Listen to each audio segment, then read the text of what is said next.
This is good stuff, and it's consistent with the approach that the LP has been taking to this issue over the past year. Labor wants to drive a step change in Australia's engagement with Asia, and we've been developing a comprehensive whole-of-government and whole-of-nation framework for doing so, called Future Asia. Labor's Shadow Treasurer, Chris Bowen, has committed to reporting to Parliament annually on progress against this framework. As part of Future Asia, a shortened Labor government has committed to leveraging the knowledge and relationships of our diaspora communities through programs based on those long in place within the US State Department to build people-to-people networks across governments, the not-for-profit and private sectors. Now, after Tanguy couldn't have imagined the potential for an Indian-Australian diaspora to be our, quote, most significant asset in the Australia-India relationship, because when he sent his first report to Prime Minister Menzies, Australia was still trapped in the self-imposed bondage of the White Australia policy. In fact, as Australian migration and multiculturalism expert Dr. James Jupp has written, the first people denied entry to Australia for failing the Immigration Restriction Act's infamous dictation test were two men from northern India. The Act having come into force while their ship, the Kamanu Maru, was already en route to Australia. The insult to these two men was especially egregious as both were fellow British subjects and were even veterans of the Imperial Army in service of common cause with Australian soldiers. The affront led one of these men to become, quote, so distraught that he had to be roped and dragged back onto the ship. The incident prompted a petition from the Indian residents of Victoria to the Colonial Office, an office with significant experience of complaints about the White Australia policy by that stage, questioning why Indians who had fought in service of the British cause were denied entry when Germans, Russians and Italians were waved through without molestation. The White Australia policy remained a major obstacle to relations between Australia and India for decades. One of Tanguy's predecessors as High Commissioner, Roy Golan, had even advised the government in 1949 that, quote, Australia is now being specifically named with South Africa when the question of racial discrimination is ventilated in the Indian press. This is an apt comparison, as the dictation test had originally been pioneered in the South African province of Natal as an instrument for restricting Indian migration to the region before being adopted in Australian colonies at the suggestion of the Colonial Office as a compromise to an outright ban on non-white migration. It was diplomatic cables like this that led the External Affairs Department to be one of the most consistent bureaucratic resistors to the White Australia policy. They could see the damage it did us better than most in our own country. Now, the thinking that underpinned the White Australia policy was based on the assumption that there was something intrinsic in non-white people that left them congenitally unable to embrace the egalitarian values of the nation that we were building here. This thinking was laid bare in the classic 1886 statement from the editor of the Bulletin, James Edmund, explaining the reasons for the adoption of the publication's infamous banner headline, Australia for the White Man. Edmund declared that, quote, by the term Australian we mean not those who have merely been born in Australia, all white men who come to these shores with a clean record and who leave behind them the memory of class distinctions and the religious differences of the old world, all men who place the happiness, the prosperity, the advancement of their adopted country before the interests of imperialism are Australian. In this regard, all men who leave the tyrant-ridden lands of Europe for freedom of speech and right of personal liberty are Australians before they set foot on the ship that brings them hither. Those who fly from an odious military conscription, those who leave their fatherland because they cannot swallow the worm-eaten lie of the divine right of kings to murder peasants are Australians by instinct. Australian and Republican are synonymous. Noble indeed. But there is a catch. A limit to these egalitarian Australian values that the Bulletin went on to make brutally clear in the next sentence of this justification. I'm going to edit myself here, because the next line reads, no N, no Chinaman, no Lascar, no Kanaka, no purveyor of cheap coloured labour is an Australian. By the thinking of the formative years of our nation, anyone who wanted to resist the injustices of the old world was an Australian for merely having this thought. But no white man or woman, no non-white man or woman could ever cross this threshold. It was not until 1958 that the dictation test was abolished in Australia, and not until 1972 that the last remnants of formal racial discrimination were removed from our immigration system. It's an ugly part of our history, but one worth reflecting on as we embark on a hopeful new chapter in the Australian-Indian relationship. Today, the context for people-to-people links between Australia and India has changed radically. Reforms of Australia's immigration system, emanating from an unlikely source, the newly elected Howard government, and then largely being continued by governments of both political persuasions over the next 2 decades, have dramatically changed the scale, nature and composition of our immigration intake. The creation of a demand-driven skilled migration program at the beginning of the longest period of sustained economic growth in our history has resulted in more people coming to our shores in raw numbers than ever before. As a result, in 2016, 28.5% of the Australian population, or nearly 7 million people, were born overseas, the highest that proportion has been since the late 19th century. This was unexpected. A forecast by the Bureau of Immigration, Multicultural and Population Research, one of the dozens of think tanks of that kind that existed before the Howard government, we've abolished them all now, at the beginning of the Howard government, even projected that the proportion of Australians born overseas would reach between 18 and 21% by 2031, a reduction from the 22.8% at the date of the projection at the start of the Howard government. Now notably, Howard's unlikely reforms also resulted in another unexpected byproduct, a dramatic acceleration of migration from Asian countries to Australia.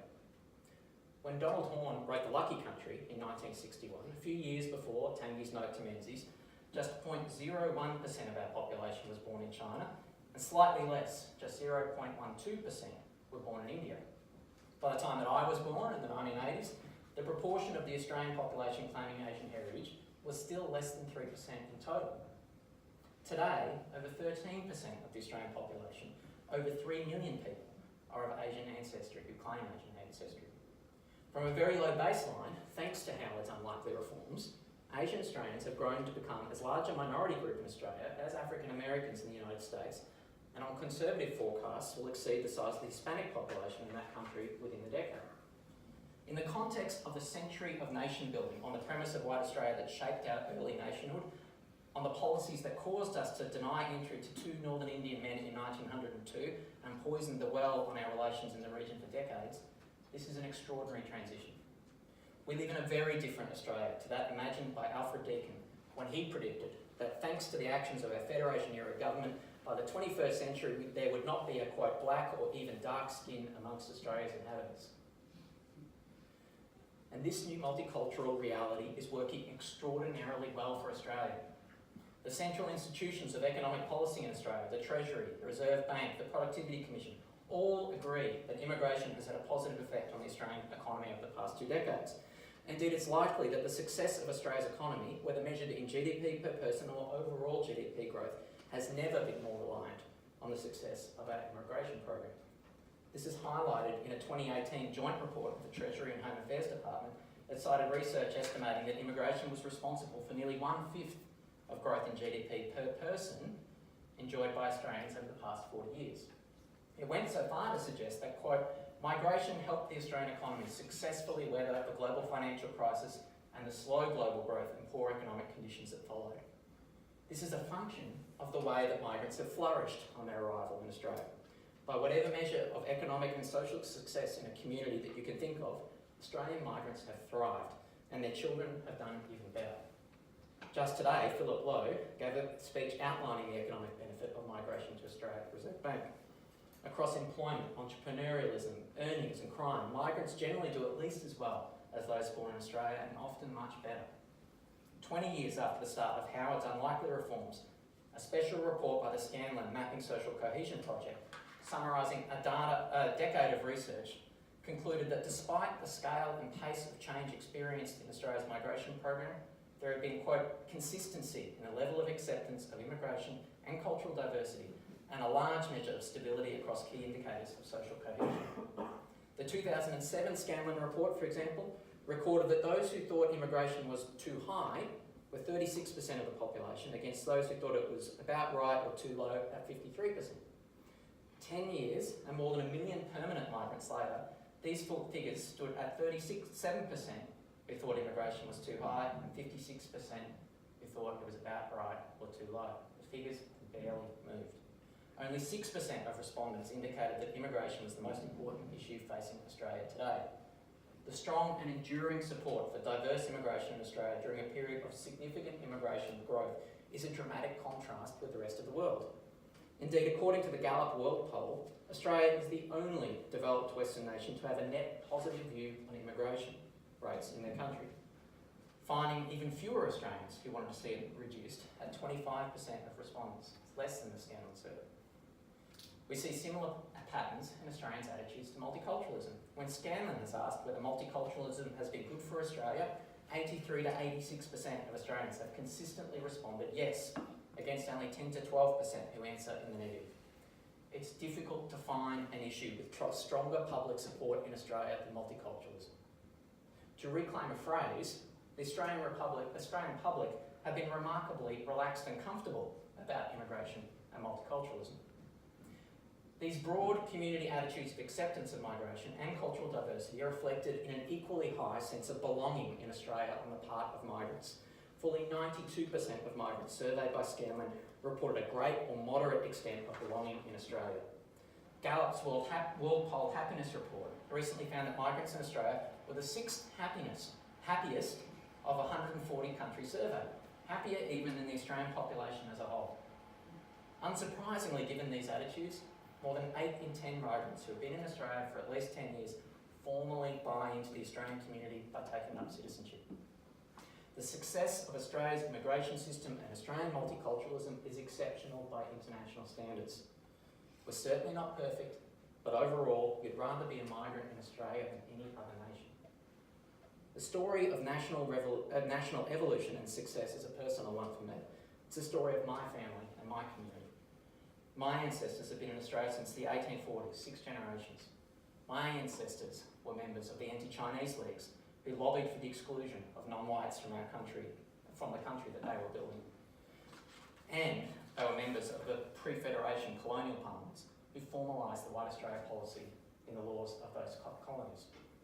Yet today, my wife is a first-generation Australian, born in Hong Kong and migrating to Australia as a child.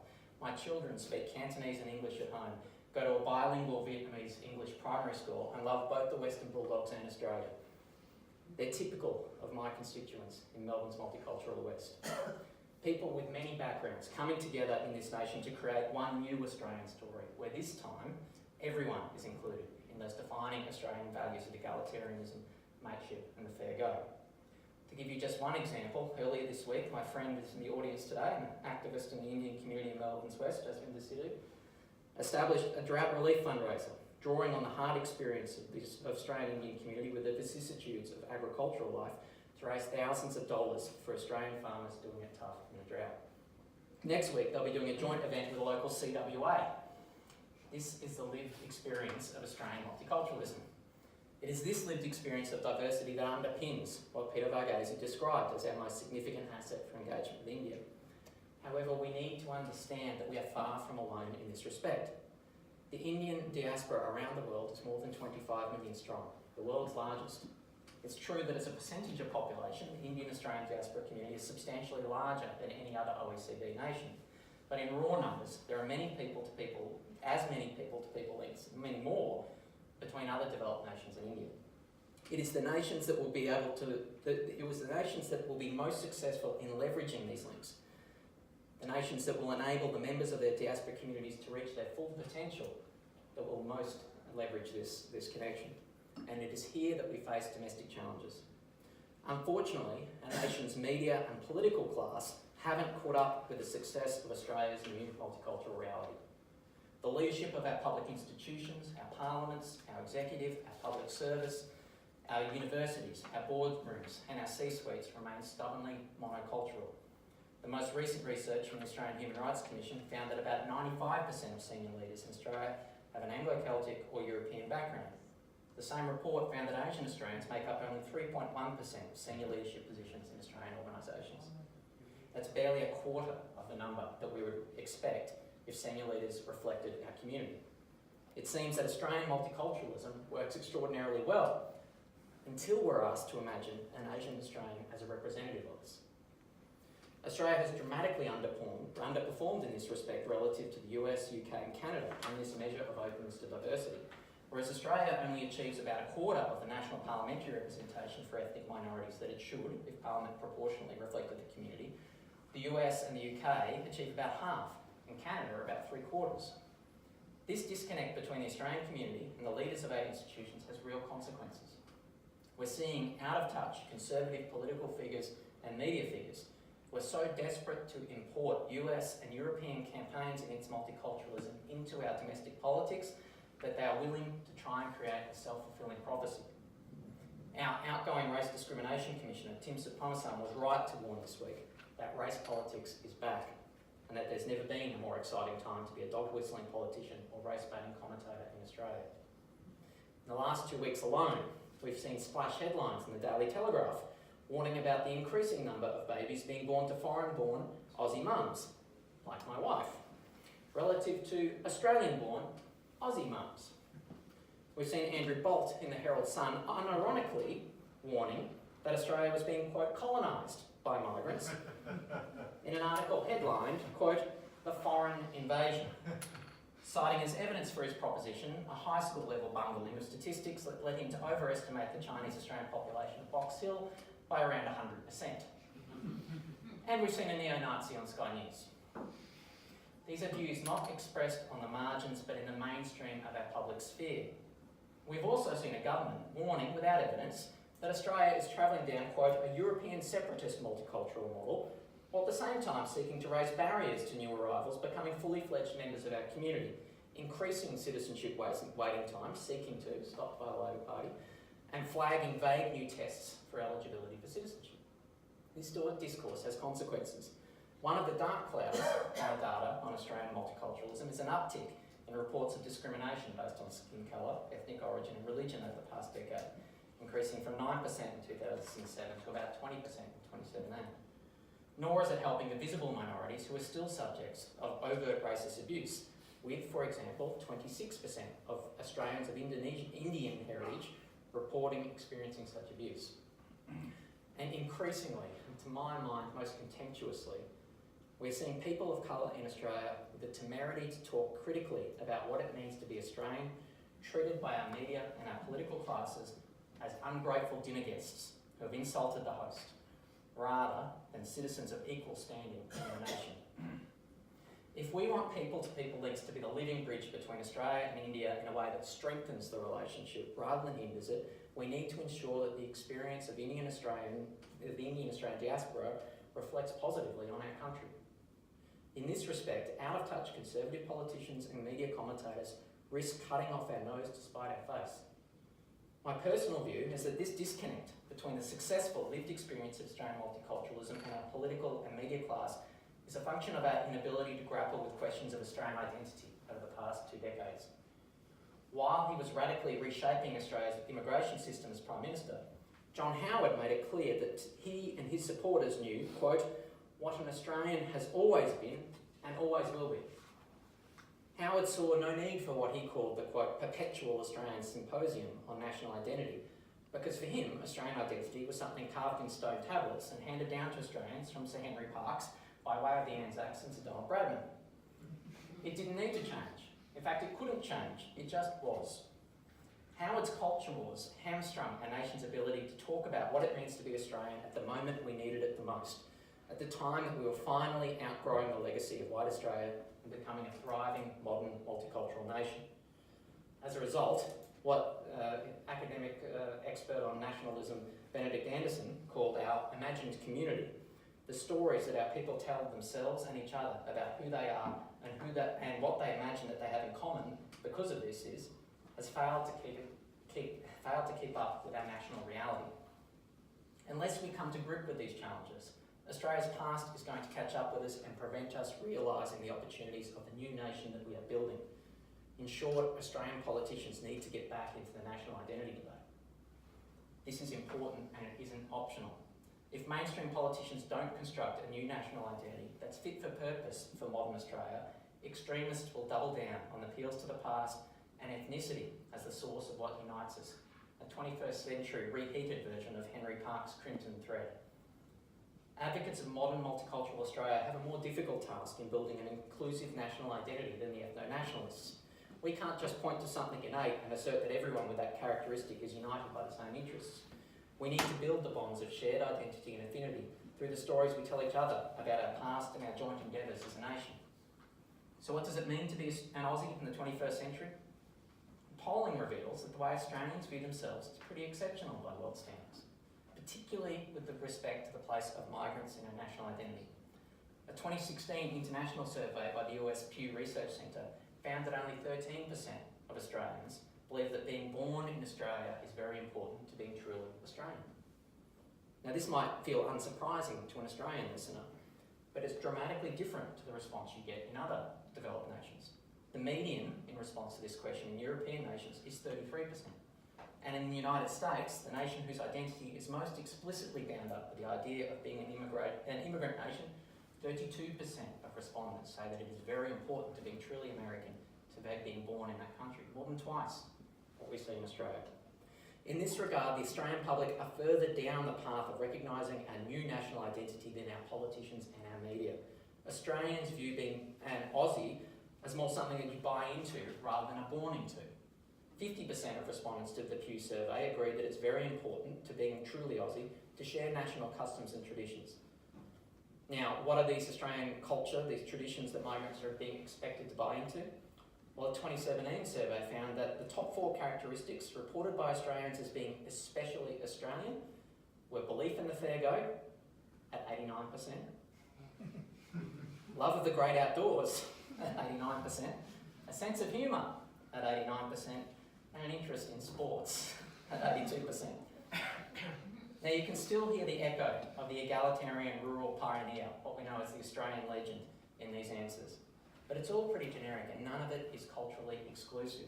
In fact, interestingly, 78% of respondents in this question indicated that it was especially Australian to have a diversity of background. We have a strong platform to build a national identity that is inclusive of migrants. It's worth talking about these issues now, as Australia may be about to enter a period of discussion about national identity.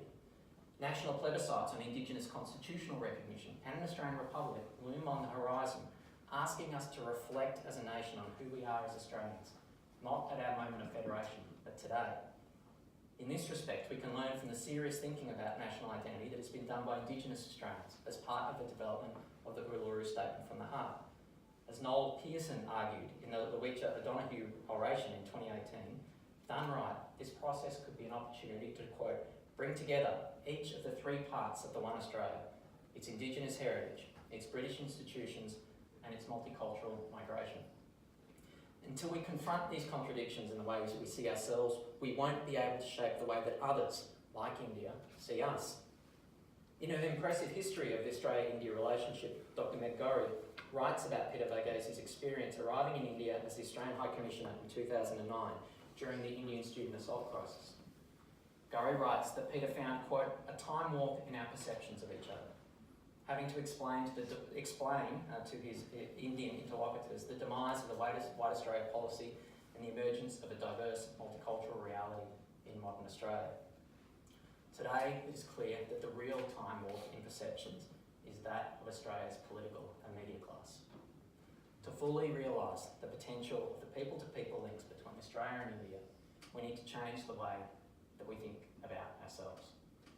Thank you.